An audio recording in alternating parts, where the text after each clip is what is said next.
A mystery that she finds something she thinks she can control. Because from the time we're born, what can we control? We can control what we take in and what we put out. So it's not a complete mystery to me that a child regresses to those things that she can control. I mean, so where does this all come from with 17-year-old Emily's eating disorder? I've posited a few theories here to begin with. They point fingers at each other, but Emily is pointing her finger somewhere else as well. We're going to hear about all of that when we come back.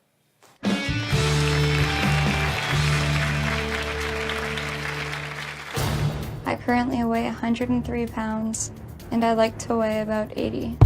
Every pound I gain is just hell for me. I chew and spit every meal. And later... Stop. A big fear of mine is getting fat. I currently weigh 103 pounds, and I like to weigh about 80.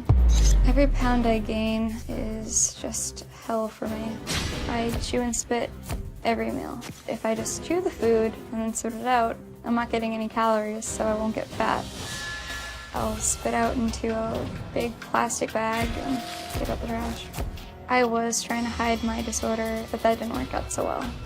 When my mom first saw my chew and spit, her reaction was devastation and outrage. Food is always on my mind. I'm starving, but I don't want to eat because I'll get fat. As much as this disorder tears me apart, I feel empty without it. It's calming to have with me, but it's also really terrifying to have. I feel disgusted with myself. I feel ashamed and embarrassed, and I can't stop. Okay, Emily, I'm glad to meet you. I wish we were talking about something else. Tell me why you think you have selected this particular behavior pattern as a way of coping. I don't get calories out of it. I don't gain weight. I don't have to worry about gaining weight. I figure that people eat just for the taste of it. You don't really need to. Don't need to eat. I would binge. How much do you weigh? 103. And how much do you want to weigh? 70, 80, stuff like that. And do you think you're overweight now? I do. I see myself that way. So at 103, you think you're 20 to 30 pounds overweight? I still, even when I was 120, I still feel so overweight. Why is that become the focal point of your life instead of something else? It's literally an addiction. Once I get started on this, I really just don't stop. So right now, you understand this is defining you. I let it. Right. Well, no, you just said you didn't have a choice. You said, I'm an addict, I'm a passenger. Once you play the addiction card, you're saying, I'm a passenger. I don't have any control anymore. I'm a victim. I'm an addict here, so I can't stop it.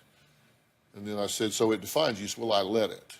So which is it? You're either choosing this or you're addicted to it and you can't turn it loose. Well, I have tried multiple times. I was recently sick with whatever, and when I was sick, I tried my best to stop chewing and spitting, and, you know, I break every now and then, and I try. Would you like to stop logically? And even though emotionally you might feel drawn to it, is there a part of your intellect that says this is not good? I do. I feel like I feel like I'm stealing, and I feel like, why am I doing this? Can't I just, like, give this food to someone else? I mean, my sister, I feel bad. She just wants to eat the stuff, and I don't even give her the chance. Yeah. Well, that's good that you have that insight intellectually, even though emotionally you feel drawn to it. Why do you hoard it? That's not intentionally hoarding, actually. That's just because when he took my door away, I really had, like, no choice but to keep it there, like, and really keep it there. I would try, because they would come into my room and they'd be intentionally looking for it. I'm already ashamed as it is, so I don't want to just be like walking out, be like Santa Claus with all these like bags of chew and spit. You're hiding it. Mm-hmm. Even though everybody knows you're doing it. I guess it's really I'm hiding from myself. Well, earlier we showed you video Stephanie took of Emily's room, but I wanted to see how Emily views her world. So let's let her take us on a tour here. So this is my room. This is really my territory. If anyone comes down here, I snap because I hide a lot of stuff. So last night I had a craving for something and stopped while I could and chewed and spat. I've never really wanted to show anybody this. I want to clean it up, I do. I just too ashamed. The other area I chew and spit is in my car. Now what you're seeing here is mostly stuff I haven't completely eaten. I've chewed and spit. I usually just leave it there in the front seat, sometimes in the way back. I get very insecure and self-cautious about it. I think I've kind of trashed my room in a way that I trashed my body. Well, that's an interesting observation. I trash my room the way I trash my body. Mm-hmm. Does your body look to you like your room looks on that video? I mean, do you see it as a disaster? I think it's all emotional, and that's really what I look for, is when every time I chew and spit, it's always, there's an emotional attachment. It's, oh, I've had a bad day at school. I'm just gonna go chew and spit. How's this gonna turn out? I have no idea. That's kind of why I'm afraid, because I don't know how anything's gonna turn out. I think that's why we all fear those, because we fear the unknown and fear itself. Mm-hmm. Well, there is a fourth and newest member of this family, 17-year-old Sarah. Emily says Sarah's presence has been both a blessing and a curse. We're going to find out about that family dynamic when we come back.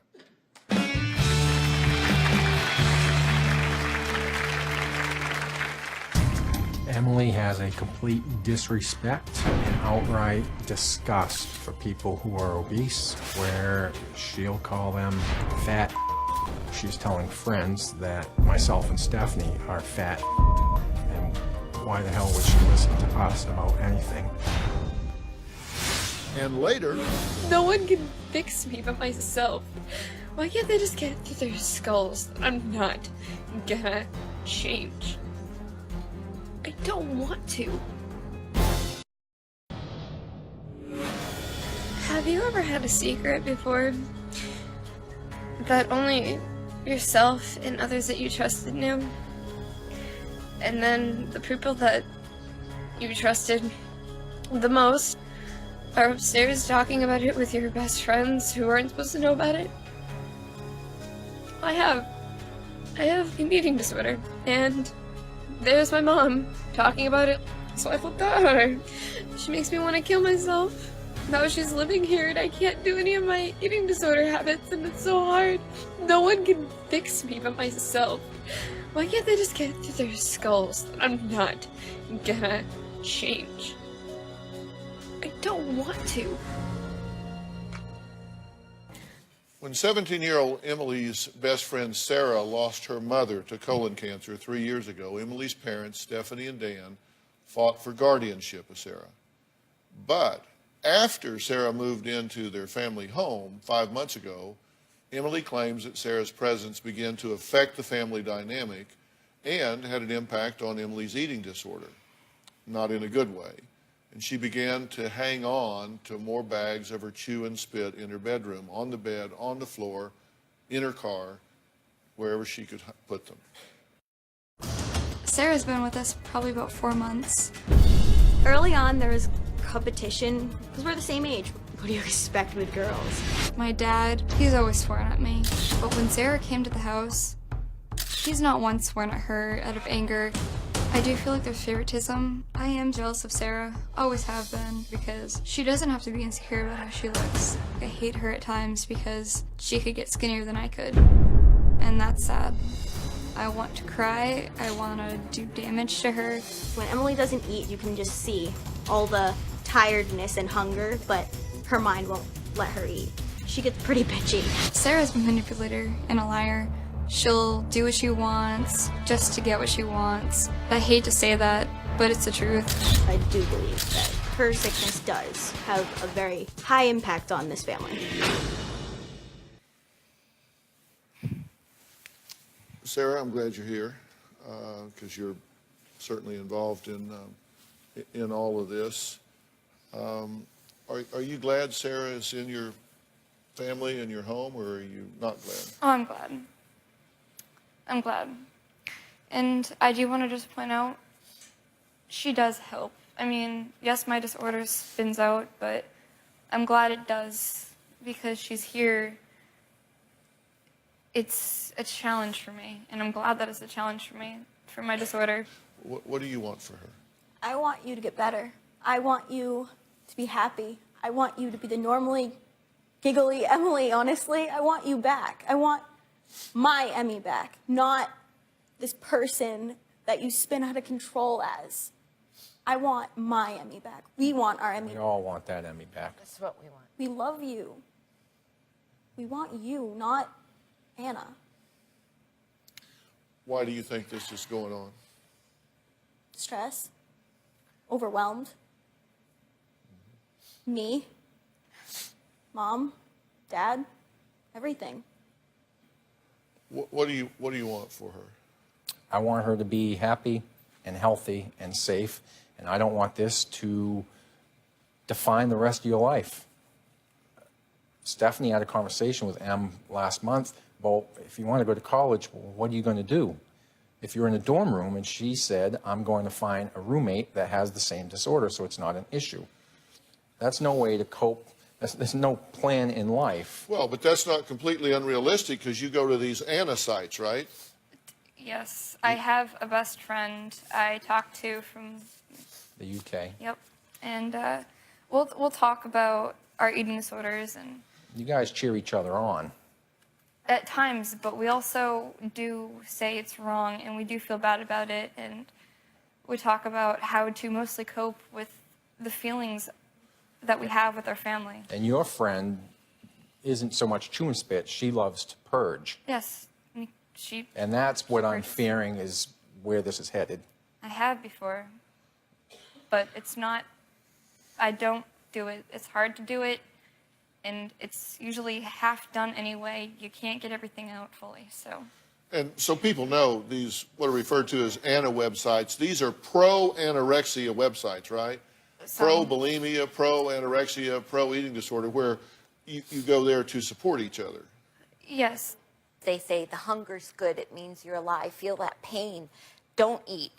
Don't Be strong. be Don't strong. You can suffer through it. They don't encourage them to get better. They want drink a lot of They water. want them to stay sick because misery loves company. So there's no real support for you on those, Emily. They're just people that want to take you further Misery away loves from company. us. They're not helping you. They're not really your friends. Your friends would encourage you to eat. What is at stake here? What are the stakes? What kind of damage is Emily potentially doing to her body? Could her eating disorder affect her dream of being a performer? We're going to talk about that and a whole lot more.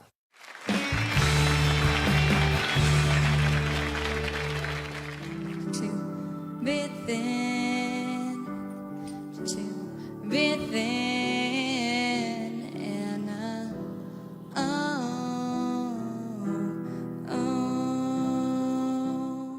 Tomorrow on an all-new Dr. Phil. Her teen daughter is a terror. Has she been diagnosed? I can't remember the medical term for it. You don't know if your daughter has an illness. That should scare you. That's tomorrow. I don't like to weigh myself much because I'm afraid of what I'll see and then after what I'll feel. Would you weigh yourself for us tonight? I'm not mentally ready for that or emotionally. 17-year-old Emily has been battling an eating disorder since age 5. That's right, age 5. And it escalated into chewing and spitting her food into bags. And she keeps a lot of them in her room, keeps them in her car.